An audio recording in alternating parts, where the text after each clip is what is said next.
Boa noite a todos. Mais uma vez, agradecendo a diretoria da casa que convida a gente e é sempre muito bom estar aqui com vocês.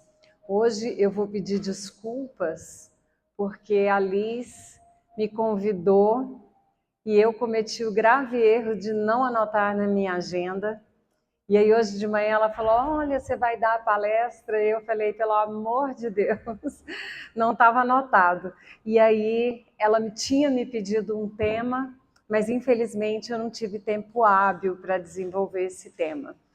Mas eu vou trazer um outro tema também bastante relevante e que eu tenho certeza que nada é por acaso.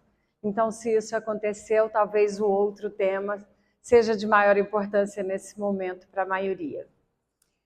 Então, o tema que eu trouxe hoje é causas atuais das aflições.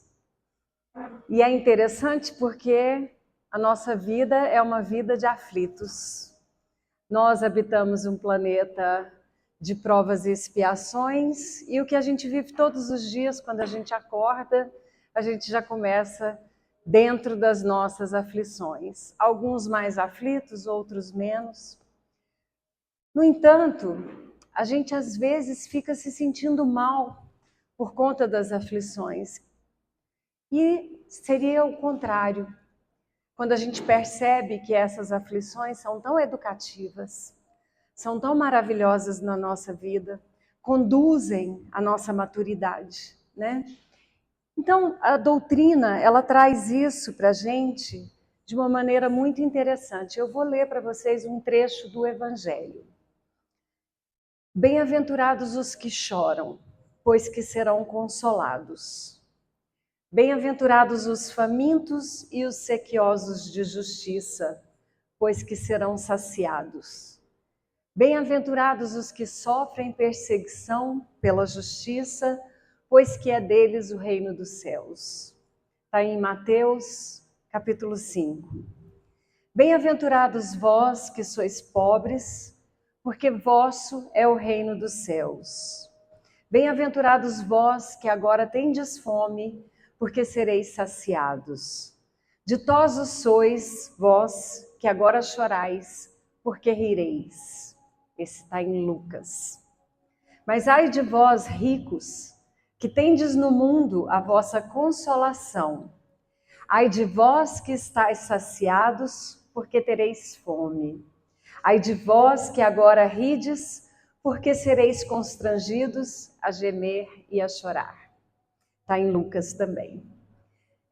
Quando a gente lê essas palavras, se a gente não tiver uma excelente interpretação, são palavras bíblicas, se a gente não tiver uma excelente interpretação, a gente entende o quê?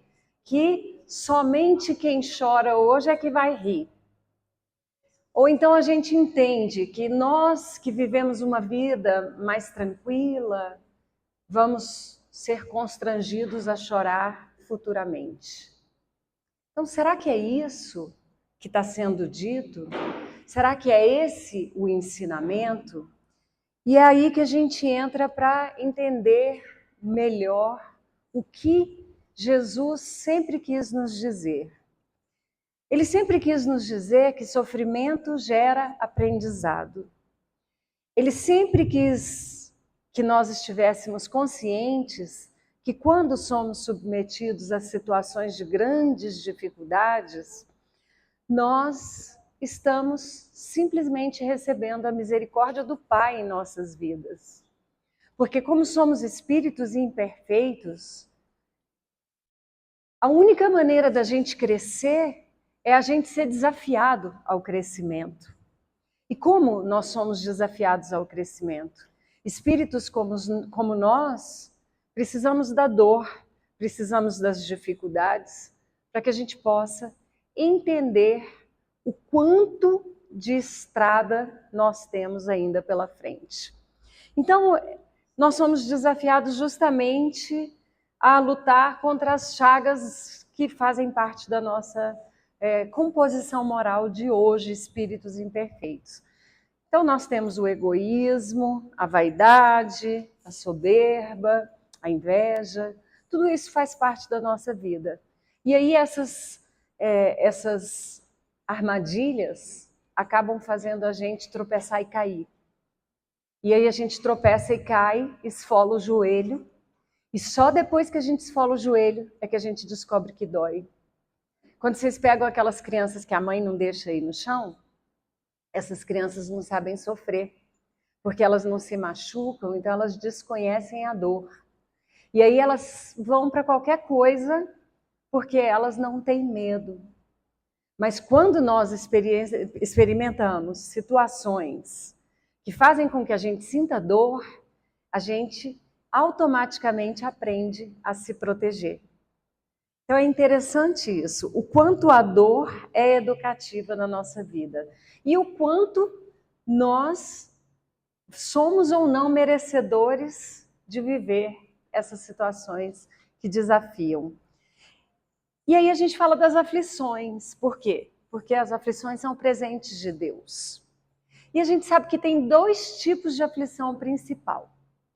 Aquelas aflições que nós tão bem conhecemos, que geram as nossas dívidas kármicas, que são aflições que vêm de outras vidas, por conta de comportamentos inadequados nossos, escolhas ruins nossas, e essas escolhas geram dívidas. E essas dívidas nós carregamos por quantas e quantas encarnações forem necessárias para que a gente desenvolva o aprendizado e principalmente o perdão. Ou o nosso perdão de nós mesmos, ou o perdão dos outros para com os nossos erros. E aí, essas aflições a gente chama de carga kármica. Então, a gente vem carregando como se fosse uma mala mesmo. A gente atravessando as encarnações, como se a gente visitasse vários lugares, com aquela malinha que a gente vai carregando. Às vezes a gente descarrega alguma coisa, mas ao mesmo tempo a gente já carrega outras. Então essa malinha não esvazia, graças a Deus, porque é uma mala necessária para nós. E existem aflições que nós contraímos nessa própria vida e também resgatamos nessa própria vida. Às vezes a gente acha difícil perceber, não, olha, eu errei, mas agora o jeito vai ser a próxima vida para eu poder consertar. Mas não. Eu gosto sempre de contar essa história, porque essa é uma história que ilustra muito bem o quanto, quando a gente tem merecimento, nós conseguimos fazer nossos resgates na própria encarnação, que nós criamos as dívidas, que nós contraímos as nossas dívidas, né? Então, uma vez no ambulatório de atendimento fraterno, lá na nossa casa, eu atendi uma moça, e essa moça veio me contar da história da vida dela. Então ela disse assim, que ela, quando jovenzinha, aos 18 anos, tinha feito um aborto, porque o namorado não quis assumir, etc. Então ela provocou um aborto. E que ela se arrependia disso, mas que ela precisou viver a vida daquele jeito e pronto. Então ela tocou em frente, apesar de que aquela lembrança sempre a incomodava muito. Mas então surgiu um casamento para ela e ela se afinizou com um rapaz e tal, casou. Não era um casamento com muito amor, mas ela sentiu que ali ela teria uma convivência agradável com uma pessoa que para ela seria uma pessoa ótima. E aí ela queria muito um filho, ela engravidou imediatamente e teve esse filho. E então, o rapaz não era exatamente o que ela queria, e aí o casamento durou muito pouco, e ela terminou e o rapaz abandonou. Foi embora. A pretexto de ir morar no exterior, foi embora e nunca mais voltou. E deixou ela com essa criança. E aí, em idas e vindas amorosas, ela engravidou mais uma vez. Mas ela não queria esse filho, porque era um filho, era uma gravidez de uma situação completamente aleatória. E ela disse, não quero esse filho. E aí ela foi e tirou o filho também. Então ela tinha uma filhinha, eu acho, e tirou uma outra gestação. E aí depois ela conheceu um outro homem, se apaixonou perdidamente por ele, casou e desse casamento ela teve um outro filho. Mas o homem com quem ela se casou era uma pessoa narcisista, psicopata, complicada, que começou a ter um relacionamento abusivo com ela. E esse abuso durou 11 anos. E de repente ela acordou, conseguiu se libertar desse tipo de relacionamento que é realmente muito difícil. E ela conseguiu se libertar. E aí ele, com a crueldade natural de um narcisista, abandonou o filho.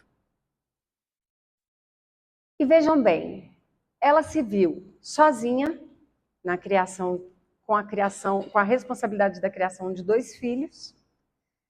E quando ela nos procurou, a filha, parece, já estava com uns 15 anos e o menino com 8. E ela dando conta do recado sozinha, trabalhando, enfrentando todas as dificuldades, criando seus filhos com muita dignidade. Visto que a gente conheceu as crianças e os meninos realmente eram muito legais, muito educados, muito bonitinhos, muito espíritas. Então, muito legal de conhecer aquela família. E aí um dia ela disse para mim assim, olha, eu acho que Deus não vai me perdoar pelo que eu fiz. E eu fico pensando o que vem na próxima encarnação para mim, depois de eu ter cometido esses crimes. E eu disse para ela, você não conseguiu perceber que por merecimento, Deus te deu o resgate nessa própria vida? Você retirou 2 filhos e ficou com 2 filhos para criar sozinha. A misericórdia de Deus, ela é tão perfeita e maravilhosa que ela se manifesta. E às vezes, é lógico, a maioria das vezes a gente não consegue enxergar.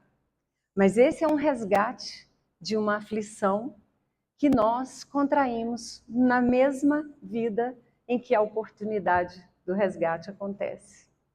Então é muito interessante ver essa dinâmica das aflições e o quanto nós nos sentimos, às vezes, esquecidos por Deus, né? Que a gente fala assim, nossa Deus, estou passando tudo isso, você me esqueceu? Você esqueceu que eu existo por eu estar passando tudo isso?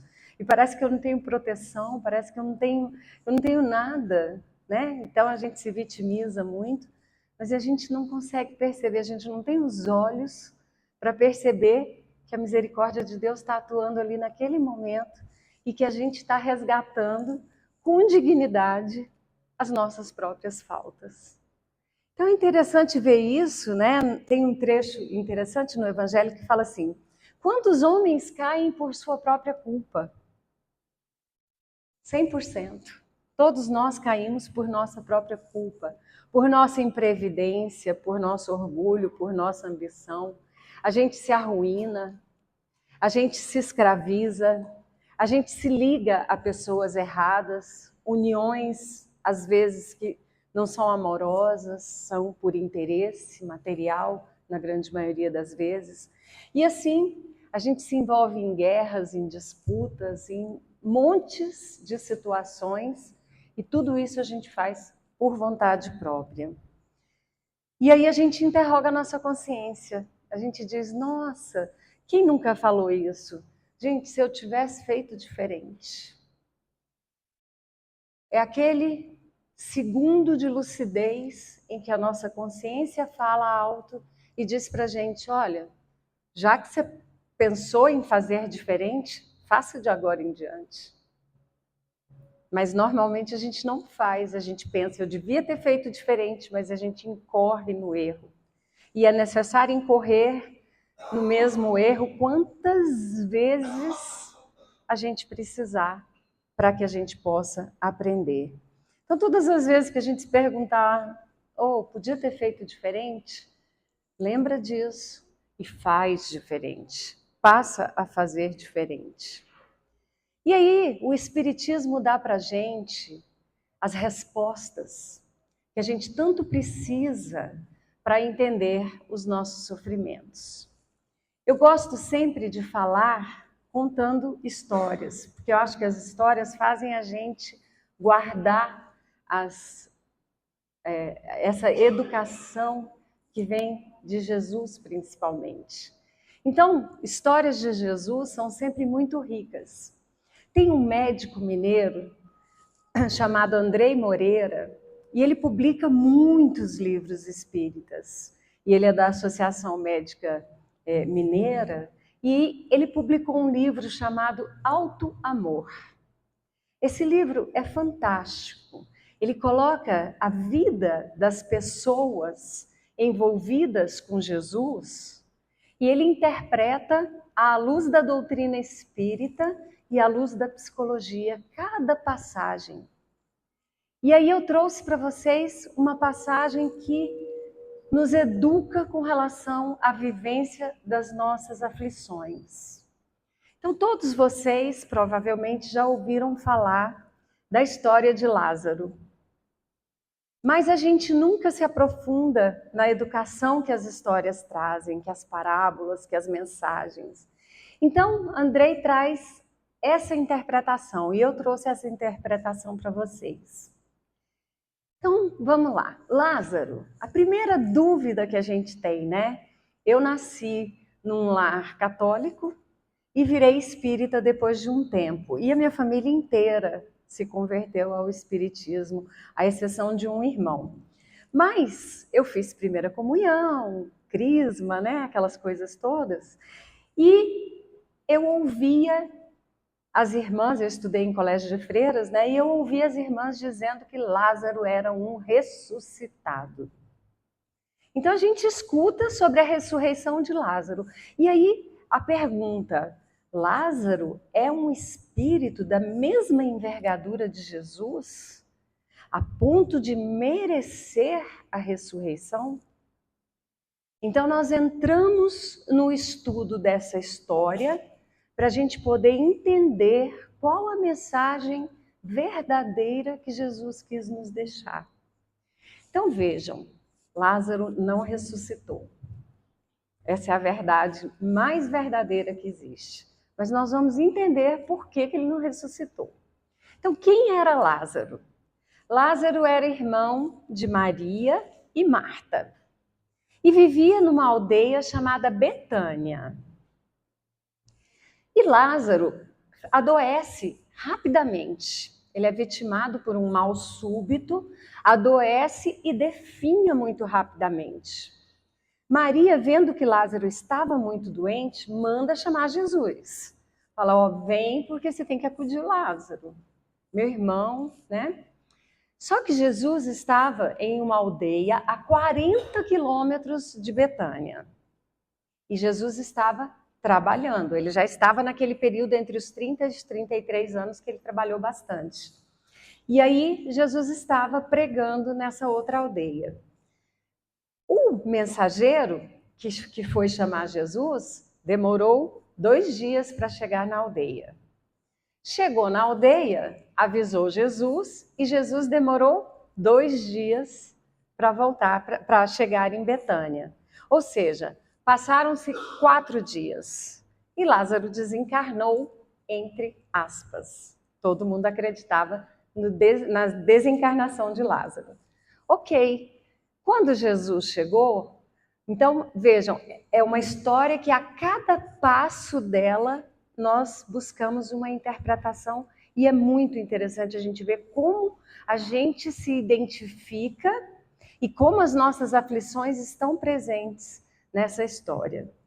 Então Jesus chega a Betânia.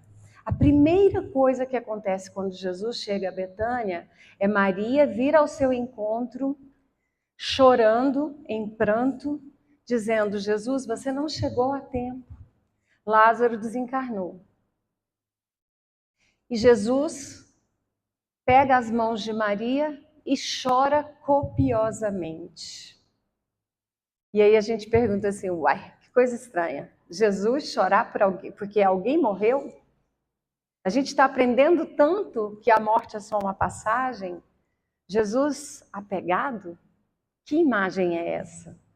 Então, a primeira interpretação que é feita, Jesus não chorou por conta da possível morte de Lázaro, mas Jesus chorou por conta de todas aquelas pessoas que lá estavam, estarem tão envolvidas com sentimentos, com o imediatismo da situação, que turvaram as suas visões e não perceberam o óbvio. Então Jesus chora pela ignorância do homem. E aí ele diz para Maria, mãe, Lázaro dorme. Lázaro não está morto, Lázaro dorme. Aquilo causou uma comoção. Como assim Lázaro dorme? Então todo mundo perguntava, o que está acontecendo? Jesus, como é isso, né? E Jesus diz, me leve aonde Lázaro foi sepultado. Aquela época, os sepultamentos aconteciam em grutas, cavernas, colocava-se a pessoa que havia desencarnado enfaixada, né? Eles enfaixavam como se fosse uma múmia e colocavam dentro da caverna e sepultavam com uma grande pedra. Era assim que acontecia, assim que aconteceu com Jesus. Então eles haviam colocado Lázaro dentro de uma caverna. E aí Jesus fala, me levem ao sepulcro de Lázaro. Por que Jesus falou, Lázaro dorme? Lázaro não está morto. Naquela época, ninguém conhecia doenças. Menos ainda doenças raras, que ainda hoje são raras. E existe uma doença chamada catalepsia, que é um tipo de epilepsia onde a pessoa dorme e ela fica, o metabolismo dela fica tão baixo que se você não prestar muita atenção, você tem a pessoa como morta. Então, era o que acontecia com Lázaro.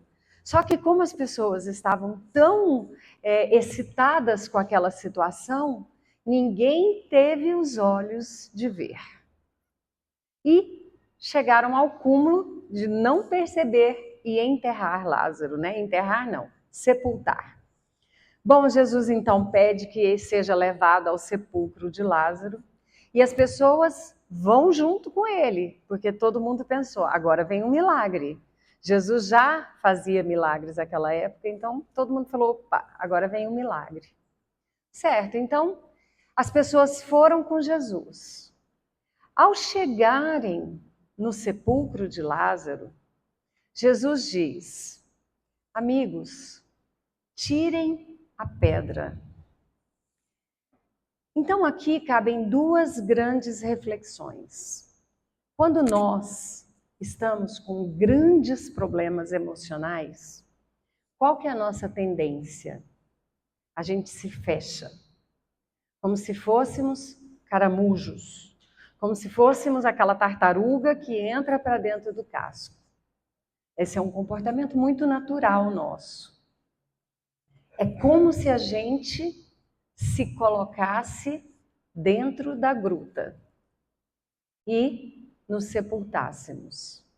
Então, essa gruta onde Lázaro estava representa muito o nosso escuro emocional, aonde a gente se coloca principalmente pela dor, pela nossa doença, não obrigatoriamente física, mas pelas nossas moléstias espirituais, pelas nossas doenças morais, pelas nossas falhas. Então a gente se sepulta para evitar o mundo. Só que, graças a Deus, nós somos seres socializados. Então nós temos amigos, nós temos parentes, nós temos quem nos ama. E quando Jesus diz, retirem a pedra do sepulcro, Jesus está mostrando para a gente que há amigos que nos ajudam a retirar a pedra que nos mantém nos nossos escuros emocionais. Nós não estamos sozinhos. A lei da sociedade nos ensina a viver com, a conviver. E, portanto, não se sentir sozinho é delicioso. A gente saber que a gente tem quem retire a nossa pedra, ou a gente saber que nós somos amigos capazes de retirar a pedra do sepulcro dos nossos irmãos. Porque não é só venha a nós o vosso reino, né? Também a gente tem que trabalhar. E, portanto, quando Jesus diz, retirem a pedra, ele está conclamando o gesto de amizade, de retirar alguém de dentro do seu escuro emocional. E aí Jesus, a pedra é retirada pelos amigos de Lázaro, e Jesus não entra. Eles avisam a Jesus, cuidado, Lázaro morto, 4 dias, deve estar em franco estado de putrefação. E Jesus não entra no sepulcro. Mas quando eles avisam, Lázaro deve estar em estado de putrefação, lembra muito, ninguém viu se Lázaro estava em estado de putrefação. Mas para que ir mexer? Nós não temos essa atitude de procrastinação, de comodismo diante de grandes desafios? Não, mexer com isso para quê, gente? Larga do jeito que está. Não é assim que a gente faz? Isso é tão frequente nas nossas vidas. Então eles estavam falando para Jesus, mexer para quê? Larga o Lázaro lá, está mortinho, sepultado. Mas Jesus chega à porta, né, à abertura da gruta, e conclama, chama Lázaro, Lázaro, vem. Por que ele não entra para abraçar Lázaro e resgatar Lázaro? Porque ele estava com medo de encontrar um cadáver putrefeito? Não, porque Jesus, com essa passagem, nos ensina que somos nós, quando recebemos o convite, que temos que aprender a nos livrar das nossas amarras, para ver a luz e respirar novamente. E Lázaro, como tinha catalepsia, um dos tratamentos da catalepsia é justamente o choque de luz e de oxigênio. Então, quando a pedra é retirada, Lázaro desperta. E é isso que ficou confuso com todo mundo achando que tinha sido um milagre, né? Não, a pedra é retirada e Lázaro desperta. E quando Lázaro desperta, ele está todo enfaixado. E aí Jesus diz, Lázaro vem. E Lázaro encontra as forças e principalmente movido pela vontade, se livra das amarras. Foi a vontade dele, porque ele poderia ter ficado ali. E isso nos ensina. Quando nós recebermos chamados do nosso irmão, de Jesus, ao trabalho, chamados que nos despertam, às vezes, da nossa preguiça, do nosso ostracismo, quando recebemos esses chamados, nós precisamos utilizar da nossa vontade. Porque somente movidos por nossas vontades é que nós conseguimos nos livrar do enfaixamento, do medo, da vergonha, da preguiça. E esse chamado acontece nas nossas vidas, talvez mais de uma vez por dia. Só que nós ainda não temos olhos de ver. E aí Lázaro se livra das amarras e sai. Vejam, ele sai para a vida. Ele escutou a mensagem, o chamado de Jesus, e ele volta a viver. Nós nos imaginamos, portanto, em situações de depressão, de angústia. Hoje eu atendo, eu sou neurologista, não sou psiquiatra, mas 80% do meu consultório, às vezes, é transtorno de ansiedade generalizada, síndrome do pânico. E aí eu fico pensando, olha, será que não é justamente a pessoa se colocando lá dentro da caverna e às vezes favorecida, alguém coloca a pedra ou ela própria se sepulta naquela situação? Então, a todos nós que já vivemos nossas dores, que já vivemos os nossos medos, que ainda vivemos as nossas aflições, fica a mensagem. Quando estivermos verdadeiramente enterrados, enfaixados, congelados, é justamente aí que Jesus vem nos salvar. E Ele vem nos salvar de maneiras totalmente inesperadas, inusitadas. Ele traz para aquela mãe que cometeu verdadeiramente um crime, ele traz a oportunidade de criar seu filho. E ele a deixa sozinha para que ela faça isso direito, para que ela aprenda. É misericórdia divina em nossas vidas o tempo todo.